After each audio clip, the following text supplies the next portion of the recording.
guess we're making progress on that front. We're planning to do some Gurnishta and I, some videos on certain subjects. One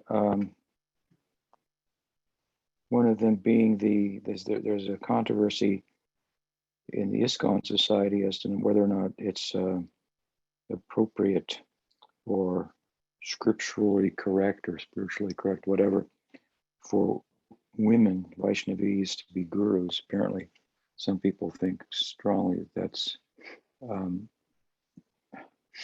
bad thing. And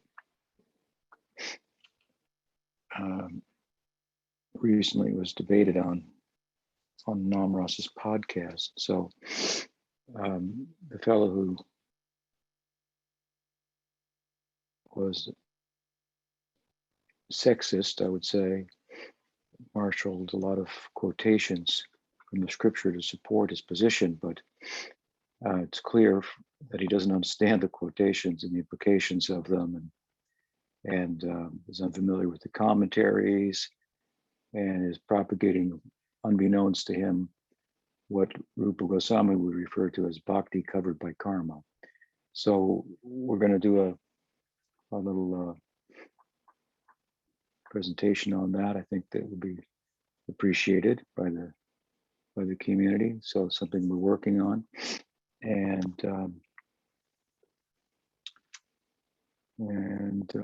yeah, we're busy here with the early storm and the coming of winter. A lot of things to do on a rural property, but it's a beautiful time of year. All the Japanese maples with all the bright colors and whatnot. Everything's green, and we're sitting just above the fog today, which I consider a manifestation of the Ganga here at Eldaria. So everything's good. What are the, we'll go ahead and take the questions. Okay, we'll start with Vijay Kumar.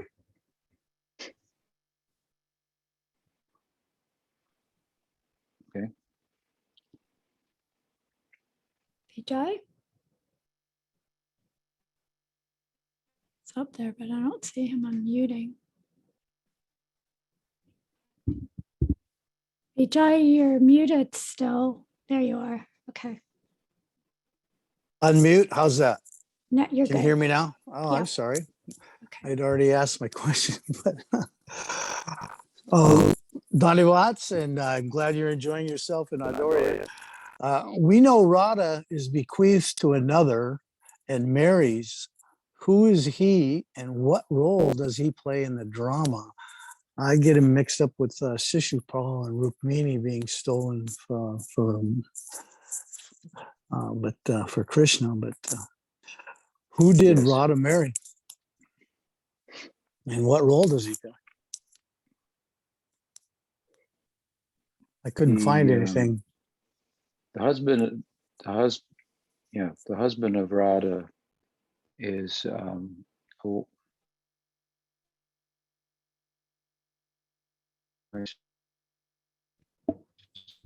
Gurmaraj, you're freezing up a little bit. Moment.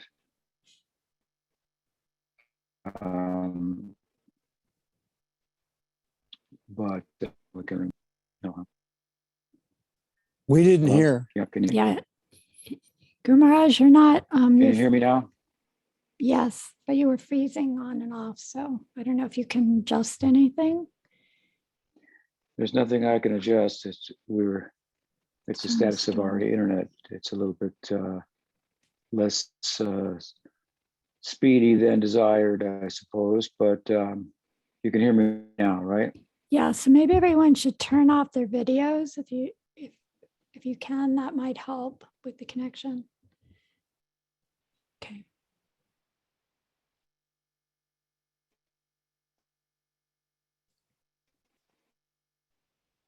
Well, now you're completely frozen. Maybe it's nice to see everybody too. Yeah, no, it's Can you really hear me now? nice. I know it's just How about now? Can you hear you're, me s- now? we can hear you, but you're Hello? frozen. Your picture's frozen and your voice is coming in and out. It's not great.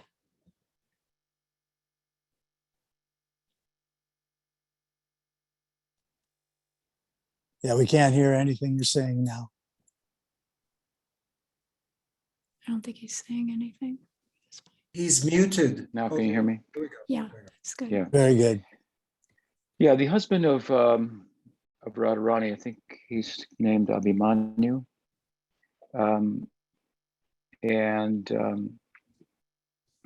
he is thought to be a particular manifestation of Krishna for the sake of parakya meaning the apparent illicit paramour love of Radha and Krishna. So he's a necessary, his role is necessary in the drama. And of course, Radharani lives then at the house of her mother-in-law, Jatila, married to her son, Abhimanyu. But again, this is not something that's his name is not mentioned in the core scriptures like the Bhagavatam or any Puranas, as far as I know. But the idea that Radha is married and that she's engaged in a parakya relationship with Krishna is clear from the core texts. And the main principal commentators on the Bhagavatam, which is the core text for ourselves and arguably the most important Purana, if not the most important of all the Hindu sacred texts, as Jiva Goswami makes the case. The principal commentators are our own Gaudiya acharyas, and they fill in some details that aren't found in the text of the Bhagavatam itself due to the circumstances surrounding its the occasion in which Sukadeva spoke to Parikshit Maharaj, and the fact that other people were in the audience, and any number of things. Sukadev's developing ecstasy and so forth. So Goswamis, Rupa Goswami, Sanatana Goswami, Jiva Goswami, later Vishwanath Chakravarti Thakur, these are universally accepted commentaries on the Bhagavatam within Gaudiya Vaishnavism and beyond, to some extent as well. Certainly in Braj, that's the case. If anybody's going to speak on the Bhagavatam, they're going to refer to these commentaries. So there we find that detail, the name of Radha's husband, and then theologically, the idea that he's a partial expansion of Krishna for the sake of lila. But he plays an important role, obviously, so that there can be the kind of intrigue that intensifies the romanticism between Radha and Krishna. What was that book? I The didn't book? mention I didn't Oh. mention a book. Oh, The commentaries of the Goswamis and their own books I see. on lila, you will find the name Abhimanyu. But the role, which is more important, that he plays is significant, because when there is an obstacle to the romantic life of Radha and Krishna, then that intensifies the yearning for union between the two and creates a whole opportunity for the Sakhis and certain Sakhas, Dharma Sakhas, friends of Krishna, to be involved in the drama of uniting them, and all the intrigue that involves. So he plays Radharani's husband a very important role. The implication in Govinda Lilamrita which is a book written by Krishnadas Kaviraj Goswami, concerning Abhimanyu as the husband of Radha, when the text says that he sleeps in the cowshed, is that he's a eunuch. So little added little bit of information there provided to protect any thinkers that Radharani might be in a sexually compromised position.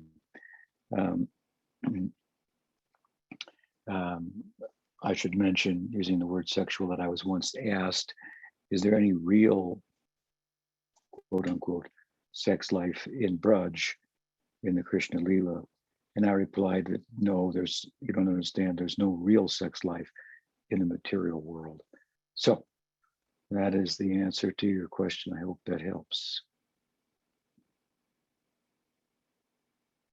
Very much. Thank you so much.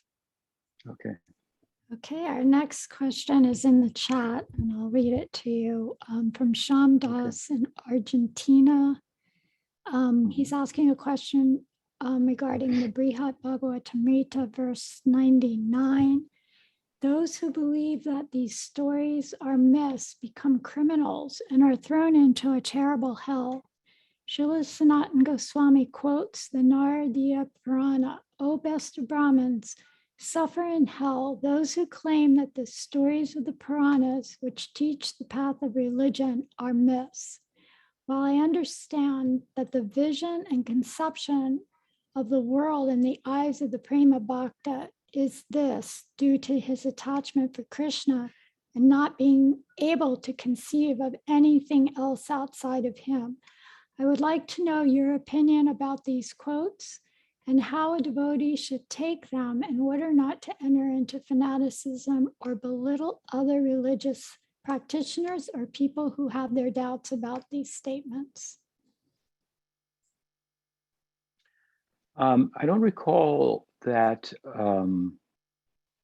particular verse and commentary. It's Sanatana Goswami. I'd like to take a look at it. I assume that Shamdas is quoting from the Bhaktivedanta Book Trust's edition, translation by Gopi Pranadana. And you've given a reference to verse 90, but I don't know if that's a reference to the first or the second canto.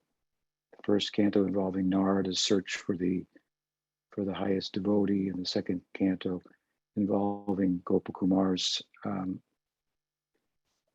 attainment of Braj and his teaching about that to Jana Sharma. That was the second part, verse 99, Gumaraj.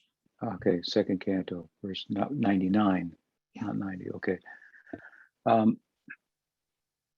I think it's an interesting question and an important question.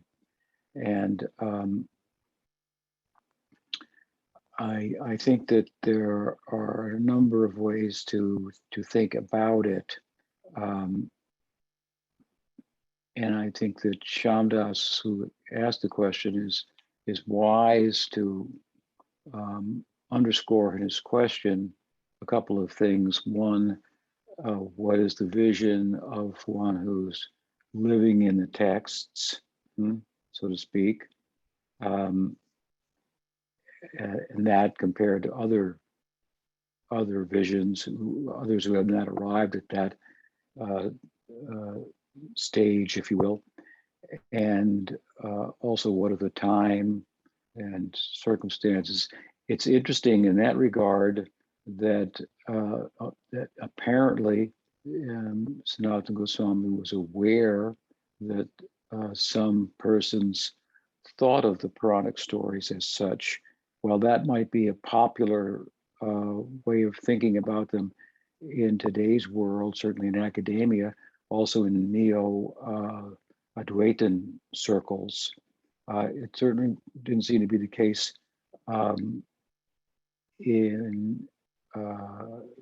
with regard to Shankar himself, the founder of Advaita Vedanta, who obviously, although positing a saguna form of Brahman, and a nirguna form of Brahman, the latter being the ultimate, and the former being provisional, Krishna being the prime example, the Purna avatar within his concept of Saguna Brahman, was a very real person. And his leelas and pastimes were something that were very much relished by Shankar, who even expressed a desire to retire on the banks of the Jamuna and think of them. So they're thought of as historical facts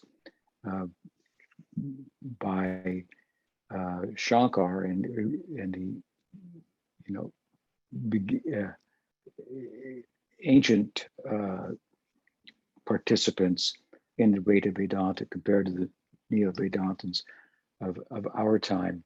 But it's interesting that it was some 500 years ago that some persons apparently had that perspective, that they were, the Puranic stories were myths.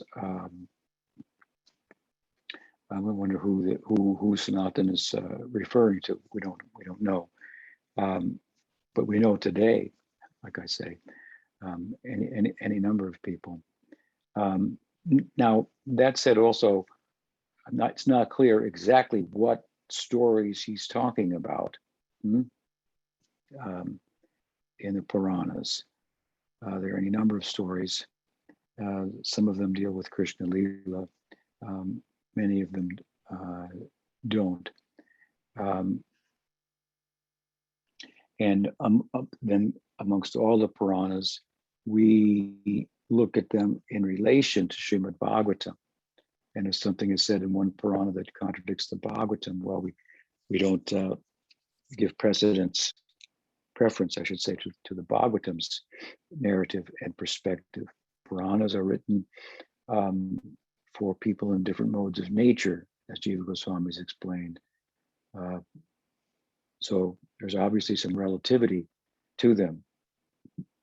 We should think that any old book written in Sanskrit is whatever it says should be accepted. There are books that are part of the sacred texts of the Hindus, let's call them the Vedic literatures, that pertain to Gyan Marg. There are those that pertain to the Karma Marg, those that pertain to the Bhakti Marg. Someone on the Bhakti Marg and on the Prema Dharma Marg of Chaitanya Mahaprabhu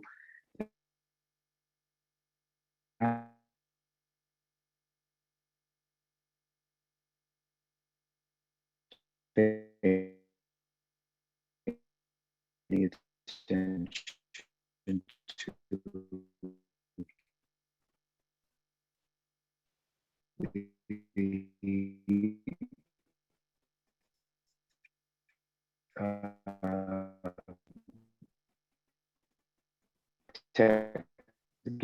for example, we have our own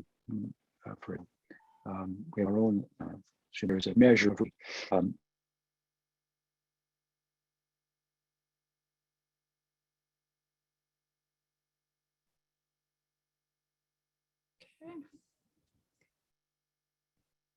I think we lost him, so he'll probably have to get back on.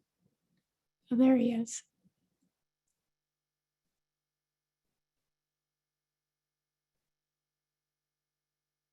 I'm back. You're Hello? back. That was quick. Hello, can you hear me? Hello? Yes. Yeah. So when you're speaking about the nature of being, reality, and so forth, to someone who's antakara and subtle body is predominated by tamas, you're going to talk about it in a certain way. This when if it's raj, it's so forth. So there's obviously some relativity there. So we have to factor that all into what Nathan Goswami is saying. And another way to think about that, of course, is that what do you mean by myth? What is the meaning? What is your definition of myth? Even in modern society, even in academia, there are different ways of interpreting myth. Myth is thought to be a way in which people at different times, like prehistorical times or pre-scientific times, recorded their own history by telling it in stories. So they're speaking about something that's real in their times, in terms of their perspective, their perception of the world, and so on and so forth, which is always changing. That's another thing. The material world is always in flux. It's always changing. There's always something new to find out about it. Humans are very different than they were thousands of years ago, hundreds of years even, and because our humanity lends itself to nurture. So nature of the environment, physical, social, psychological, and so forth, creates a really almost a nuanced species of humans. And so, in times gone by, people would tell, it's thought in some sectors in modern society, people would tell their history or perspective of the world, which might sound, their perspective might sound uninformed compared to ours. We're living in a different world in many respects. So how much it's wrong or right is a question in and of itself. But at any rate, they would speak about, write about their perspective through stories. And so the stories, are they false? Does myth mean false? Or does myth mean a way of talking about reality through a story? Like, let's say I want to tell you, make a point, a story to make the point. You could say the story's not true, it's made up, but it's truthful at the same time. So, it depends how you use the word myth. And I think if you look, I've written in Aesthetic Vedanta, at the introduction to Aesthetic Vedanta, that the story of Radha and Krishna may be thought in modern society to be mythological. And again, depends how you take that word. If you take it to be entirely false, well, you really kind of fall flat with that explanation, because there's a falsity to our perception of good and bad, happy and sad, that's relative to our mindset and senses. My good, my happy, my hot, my cold may be just the opposite for you, because that's a subjective perception relative to the instruments that we have. So we live in the world of our mind. It's not such a sovereign kingdom, if you will. And the story of Vedanta is to overthrow the mind, and the myth, if you will, quote unquote, of Radha and Krishna has a very powerful effect, to dethrone the emperor of the mind, ruling tyrannically over us as it does, and freeing us from the falsity of its dictates and limited perspective. So we know what's false, what's true, is the world of sense perception and the impressions derived therefrom relayed to the mind, which accepts or rejects and comes up with the dualities of good and bad, happy and sad, hot and cold, and so forth. Is that real? If that's not real, and we can make a good case for that, then a story that is able to expose that and replace it with a perception, an experience of the Atma and its prospect. Well, where's the myth? Where's the falsity? So there's a lot of ways to think about it, and at least I would say that from the Goswami's perspective, from the Gaudiya Vaishnava perspective, dealing with the story of Krishna in the Bhagavad Purana, which is our central concern, we say that the story of the lila is is a limited way, as we find in the Bhagavatam, of speaking about a reality that transcends speech and transcends thought, but is nonetheless, as we can derive from the talk about it, the retelling of the Krishna lila that we find therein. It is a story about the fact that in transcendence there's movement, in transcendence there's variety, that love trumps knowledge, it's the end of knowledge, that there is a possibility for the materially conditioned self, Atma, to enter into a dynamic union with the absolute that we refer to as lila. Then we give all the logic and reasoning for lila, which is considerable, that we could marshal. This is considerable, and then the stories are somehow, speaking about the nature of lila, and they're empowered stories by persons who are experiencing it in trance and are limited by language and thought to try to represent it. So I like to say that the stories are more than we find there. They're not less, they're more. They're not a metaphor for Advaita Vedanta, or they're not a metaphor for just like Ramayana might be seen as a metaphor for a nice story, how to be a good person, how to be a righteous dharmic person. No, they're that, but they also are rich, if you will, with rasa. The Bhagavatam has the power to strip the Atma of any dress that it acquires in its role in the drama of samsara, and at the same time being full with the flow of rasa.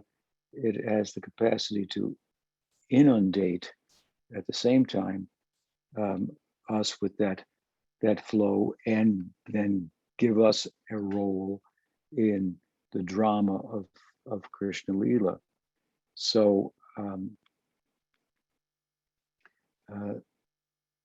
so the story of Krishna is telling us there's such a thing as lila, and again, the stories are empowered because they are words that are and thoughts that are coming from those who have experience of it, like Vyasa and Samadhi, and therefore they're limited in their ability to capture it and all. So if you want to add it up, this is over here, this is over here, it seems like a little bit of a contradiction. How could that be? There's only so many miles, the circumference area of Vrindavan. How could there be this many cows calculated out? And well, that's, you have to understand, is a limited capacity we have, anyone has, a sage, a realized person, to talk about something, put into words something that transcends words. But the words that they attempt to do that with are empowered words. You're going to get rasa from just poetry, bhakti rasa, but that poetry composed by devotees who are experiencing rasa will be empowered poetry that can be very instrumental. And such are the stories, the lila granthas, the lila narratives of the Goswamis, derived as they are largely from the outline of the story of Krishna given in the Bhagavatam. So, I mean, I'm just talking about it loosely. One part of your question is, what's the position of modern people who think this is a myth? Well, again, I think we have to look and see what they mean by myth and so on and so forth. And if we have the opportunity to talk with somebody, give them a broader perspective on the myth, what might be referred as to the mytho-historical period, which I described earlier, before recorded history as it's done today, with all of its shortcomings, limitations. I've talked about that before as a science for giving us a definitive picture of what happened in the past. It's pretty limited, but people are using the tools that we have to try to construct the past. They're limited because of the information that they have to deal with about the past. To begin with, their own subjectivity is a problem, and the past that is talked about, that they use to determine what the past was like, is a subjective perspective of the people of those times. So history as a science for getting at what from perfect, and but the mytho-historic period is that period that predates that type of history, in which people told their own history by stories that could be called myths, but they're telling their own history.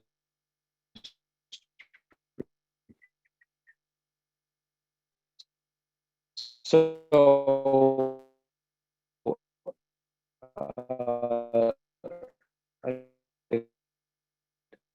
I think that would have to be if you just condemn someone to hell because this is so Swami's commentary on 39 is the of Brhad-bhagavatamrta. Again, what stories is he talking about? Stories, all of them.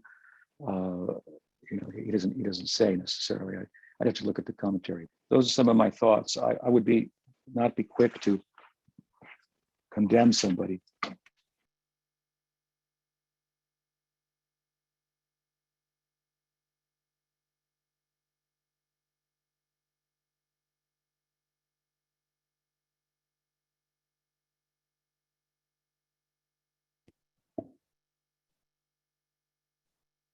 Okay, you're back.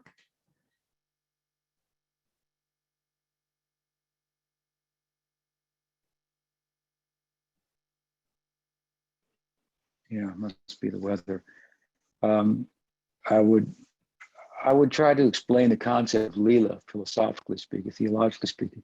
What are the grounds for a transcendence in the first place, and then a transcendence that has movement and variety and so forth, implications of that, and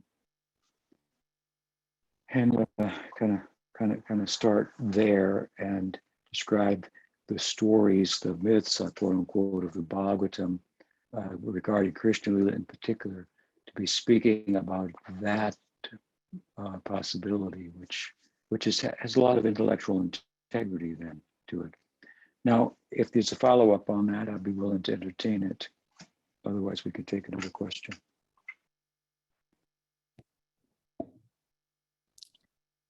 Okay, well, the next question, Sajan has a question.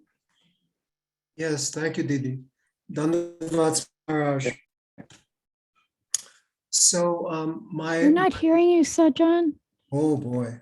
I Try see, it. but I don't hear you. Yeah, try it. Make sure that you click on English and mute original audio. Okay, I've done that. Can you hear me now? Yes, we can hear you now. Oh, good, thank you. So Yes. Maharaj, yes, my question is a couple of different aspects. In the mood of like perhaps setting aside all types of kind of philosophical ideas that we learned about the nature of rasa, or whether it's inherent or learned or any of that. Oh, you can't hear me again? Oh, hello? Yeah, I can hear you. Now I can. Okay. Yeah. So as I was saying, just for the moment, just setting aside like any types of philosophical kind of perspectives or calculations regarding the nature of rasa, or its origins, whether it be inherent or learned. Could we say that there is some value in what just kind of simply being kind of like an open channel for what comes naturally within one's heart without having necessarily learned anything from external sources? And could we also feel that perhaps there's some openness to, in the same way as we might offer our services and say, what would you like me to do? Rather than kind of assert on our side, this is what I want to do. This is how I want to serve, but remaining open and just saying, my Lord or my lordships, how would you like me to serve, like that? Is there some scope for that as well? Sure. Why not? One opens oneself, and one is attracted to for example, the ideal of Krishna lila, as given the dispensation of Chaitanya Mahaprabhu, let's say, for example, and would like to participate in that, and opens oneself up in one's prayer to have it made clear to them how that might play out in the way that would be most pleasing to the Godhead. That's kind of what you're talking about. No harm there. Yes, I was I was also inquiring about, once again, things which were not learned, as these are the choices or the options about how one should wish to select one of these necessarily, but just what comes spontaneously from within, without any kind of external directing, so to speak. Is there some value in that as well? Well, now then, when you talk about that, you seem to be talking about more like a general person who wants to serve God, and opens himself up and says, how would you like me to serve? And then gets inspiration from within and follows it. It seems to be the way you're talking about, if I understand you correctly. Certainly, there'd be no harm in. Well, you became frozen, Marge. I didn't hear the last few sentences. Examples of there's an example of something like that I'm reminded of, that of Govinda Das, poet, Bengali poet who wrote Bhajahure Mana, who had a desire to, well, it's a little different. He had a desire to serve God in a way that the goddess that he was worshiping couldn't provide, so she sent him to Govinda, and he wrote the poem accordingly. But I mean, to cite an adage of Pujapat Sridhar Maharaj, which is his kind of poetic explanation of an important verse of the Gita, Nahi kalyana krit kaschid durgatim tata gachati. Arjuna worries that if he takes to bhakti, then he forgoes the dharma and all the rules of that, but he's not successful in bhakti. What will become of him? And Krishna very affectionate says, "Oh, Tata, dear one, don't think like that." To put it in Sridhar Maharaj's words, sincerity is invincible. So you seem to be speaking about a sincere and earnest approach to the matter of how you could serve God, and that will always be good. Now, how that will play out may bring him to a guru and give him information and so forth. But yeah, that's at its core. We want to have that kind of sincerity and openness. Thank you for the question. Oh yes, Marge. One final thing is, in the last satsang last weekend, you mentioned a verse composed by Srila Bhaktivinoda Thakura, where he gives his blessings for one entering into sakhya-rasa. Is there some way of finding the verse somewhere? Yes, sure there is. It's in Brhad-bhagavatamrta, which you may be familiar with. Yes. The book of Bhaktivinoda, it's a confessional text ultimately. Yes. Because in the end, ultimately, he speaks about his own inner life and so forth. But he does that after going poetically through the different islands of Navadvip, the 9 islands, and And speaking about them, so in the island of Godrum, this is an island that represents kirtan, and it also represents Nandagram, which is a place for sakhya-rasa in Braj. So when Chaitanya Mahaprabhu was in the morning on his way out for Sankirtan, which is analogous to Krishna going out and herding cows at that time of the day in his lila, he enters into Godrum and he sees some cowherd boys in Bengal herding cows. And they say to him, "Hey, pal, we know you're not a Brahmin. What's this guise that you've got on here?" And they start talking, and Mahaprabhu goes into the ecstasy of the cowherd boy, and Nityananda Prabhu follows, and so forth. And so Bhaktivinoda prays there that may I reside in Navadvip in Gopa Bhav, in the Bhav of a Gopa. So you can look that up if you have Navadvip Bhavataranga. In fact, what I'll do today, I've written about this in my forthcoming book. I'll take, maybe it's 1 or 2 paragraphs. I'll try to extract those and send them to you so you can understand it in both ways, the both ways I talked about, how it could be looked at from a Madhurya Rasa point of view or a Sakhya Rasa point of view. Look for that in your box, okay? Yes, that'd be wonderful. Thank you so much, Marsh. Thank you. Okay, Haribol. Haribol. Okay, Okay. Archan. We have another question in the chat from Bajan. He just wants to know, or she, I'm not sure if it's a he or she, how can one know that they have found the most appropriate spiritual master? When you don't ask that question anymore, then you can know.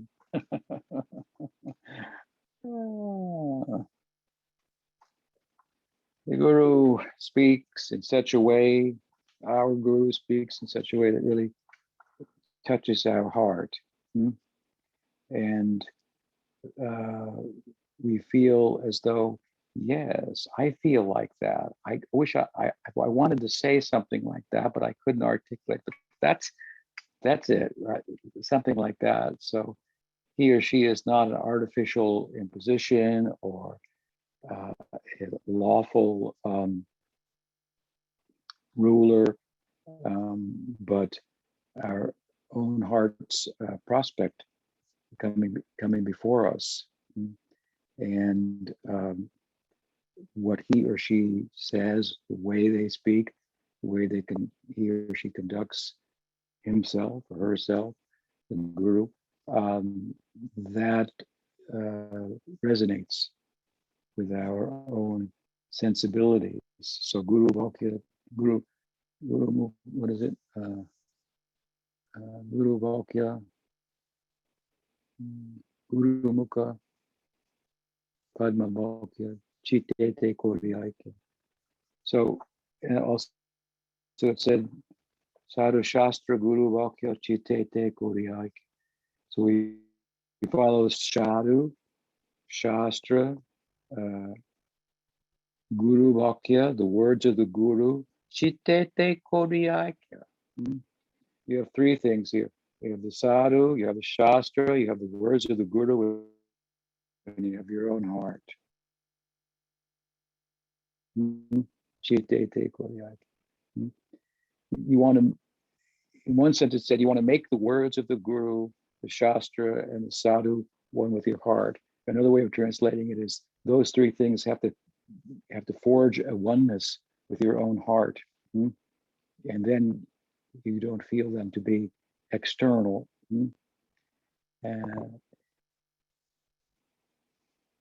It's said in the Upanishads that one must have a Guru. Tasmad Guru Prapadyeta Jignasu Shayutam Tasmad Guru. It's a different verse, I think. Sagurum eva begachet. One must have a Guru. So I never looked at this as a law, but I must have her as my Guru. I must, because without that, because I feel that without that, albeit a great loss. So it's out of a heart. I'm going to say heart connection. Mind, a reflection of the heart. So my mind is the way she talks about, the way he talks about the subject works with my mind. It resonates with my heart. So it's very friendly.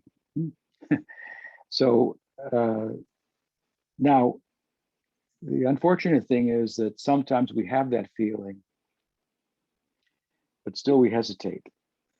To give another example, I have a lot of experience of giving, a pretty good lecture, and someone in the crowd, maybe a god brother or a god sister, saying, "Marsh, it was a really good lecture, but," there's no place for the but. That's the problem. In other words, you're not supposed to be able to give that good of a lecture, or you're not a member of our society, so it's not supposed to be coming like that through you. But I never heard anything. I really liked it, but I never heard it like that before. So I'm wondering, is that right? But you're wondering, you're questioning your own bliss. You're doubting your own bliss. Don't doubt your own bliss. That should guide you, right, Archon? Don't doubt your own bliss. She has experience doubting me so many times. I love you. So don't doubt your own bliss. That we should follow. We've been a little bit sometimes. We may have been a little bit beaten down by rules and laws, and so forth. They have their place, but ultimately law is meant to be transcended by love. As much as there's law, love is lacking. As much as there's love, there's no need for laws, right? So don't say but, follow your bliss. It was very blissful, but it wasn't supposed to be, or I never heard it like that. Is there any, can you support that? What, sure, but do I have to? I mean, really, if it feels good, do it. Then that I sound a little bit out of my generation or something like that from the 60s or something. But there's a place for that in Gaudiya Vaishnavism as well. If it feels good, do it. We of course we don't we're not discarding Guru, Shastra, Sadhu, and saying it if it feels good, just do it. But in the context of that, when those things are in place, then so yeah, that kind of I appreciate the question, the doubt, and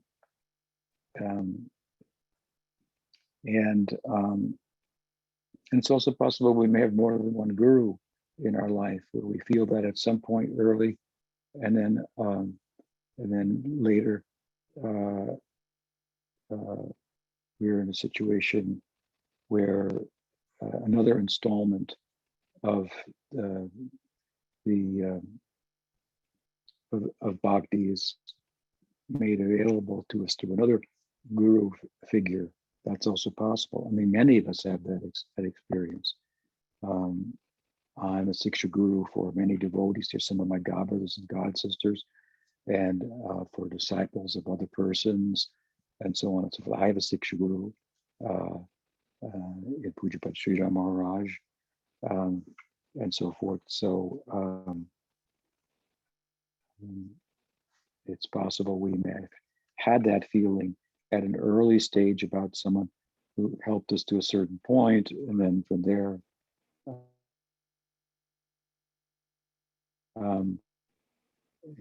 he or she was continue to do that in a dynamic way. That's also possible, and by the transcendental system, if you will, someone else comes into our life. So we should be open to that possibility. Seek inspiration within the context of our tradition, and even from outside the tradition, we can find some inspiration if we're deeply involved, we can find Guru everywhere speaking to us. So I hope that helps.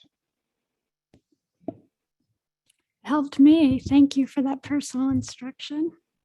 I take it to heart very strongly. Okay, Archam. We Okay. have a question from Ben Summers. If you'd like to unmute yourself and ask your question.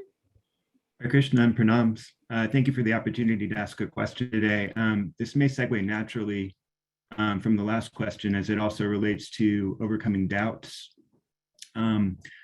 With respect to diksha, my understanding is the etymology of the word comes from divya gyan, because at the time of diksha, the guru imparts transcendental knowledge to the shishya. Prior to receiving diksha, often doubts arise. There's an insecurity or lack of confidence that we're doing the right thing, following the right path.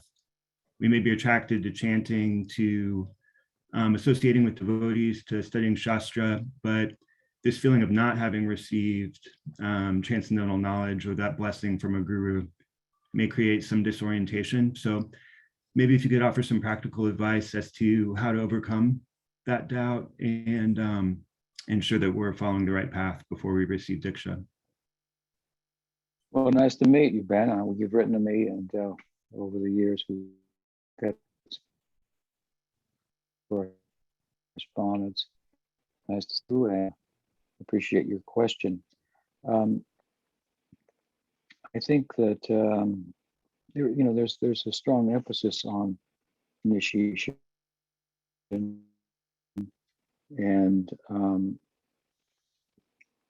so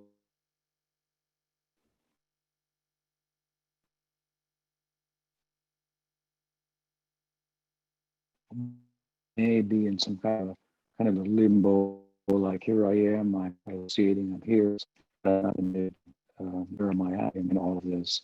I think that hearing and associating prior to initiation in one's progress, it's not really limbo, it's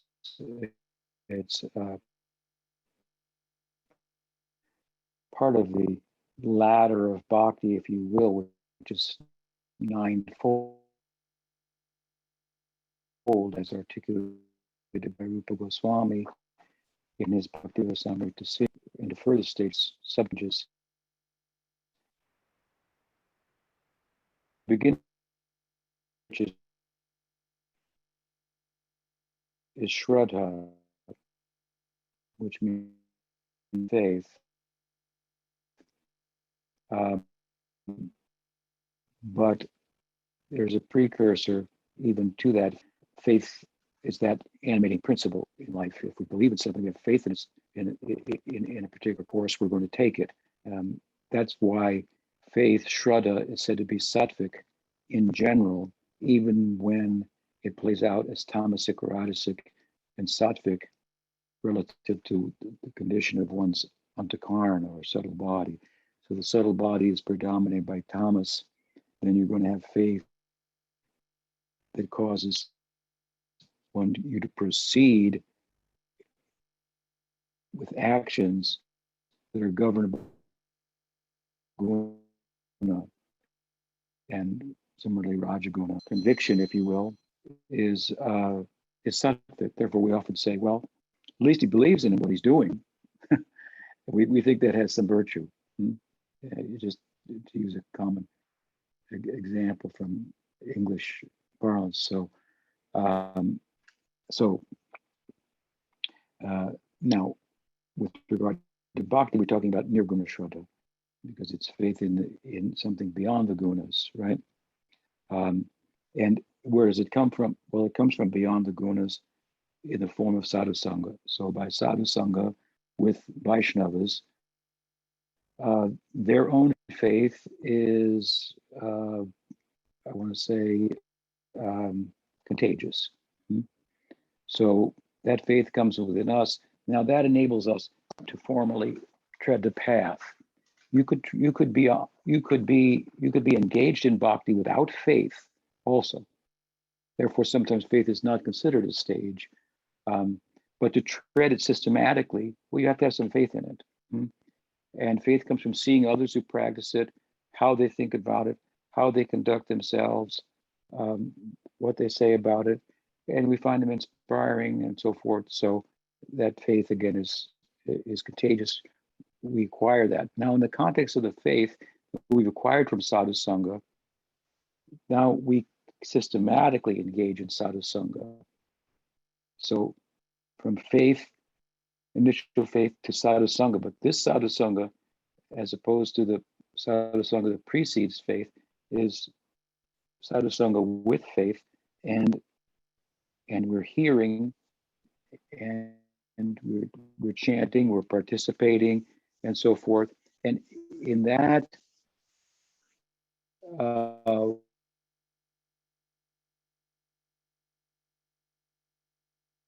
we are looking for a vital way, to us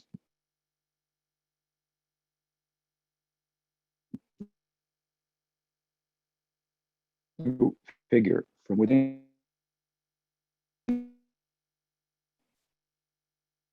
of initiation that is imparted. That is the form, if you will, in which the Divya Gyan takes shape, so to speak. And then you could say, one in a more systematic way, proceeds along the path.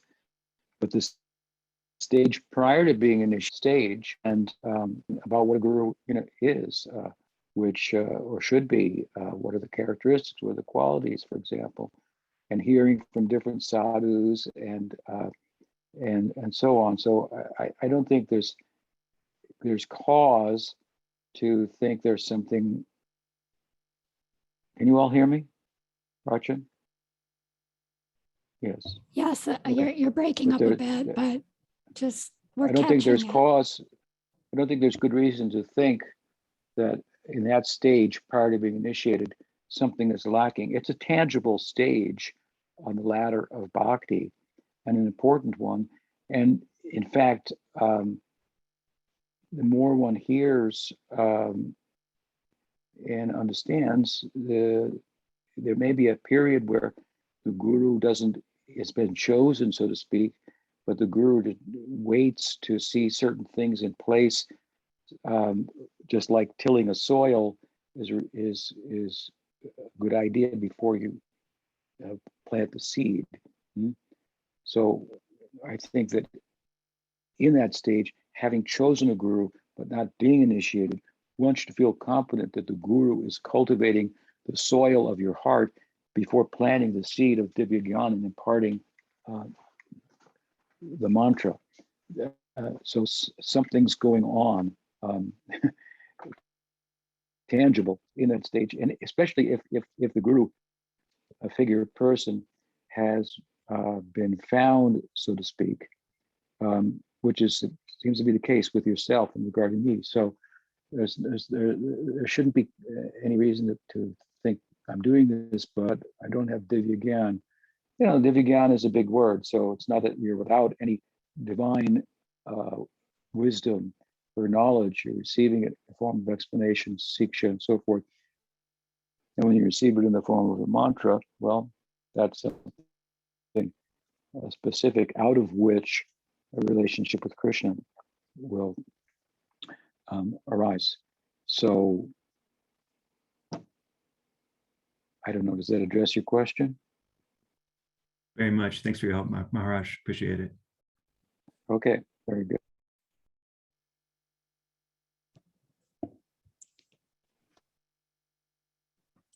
So I guess, do you want to take another question, or you want to? You're frozen. I think we're having a bad connection too, so I think we'll stop for this week. And we do have the opportunity now to get a better internet from Elon Musk's satellites, and we were just notified that we're going to get the reception from him. So hopefully it'll be up shortly, in which case we'll be able to do better broadcasting here. That's But nice to wonderful. speak with you all, and hopefully with you next week as well. Hari Hari. Yes, thank you so much, Guru Maharaj. Hare Krishna. Okay. Jai. Hare Krishna.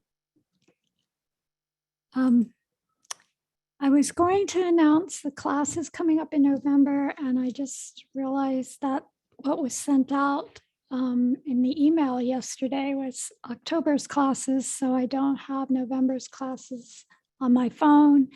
So if everybody can go to Sri Chaitanya Sangha page, that should all be on there. So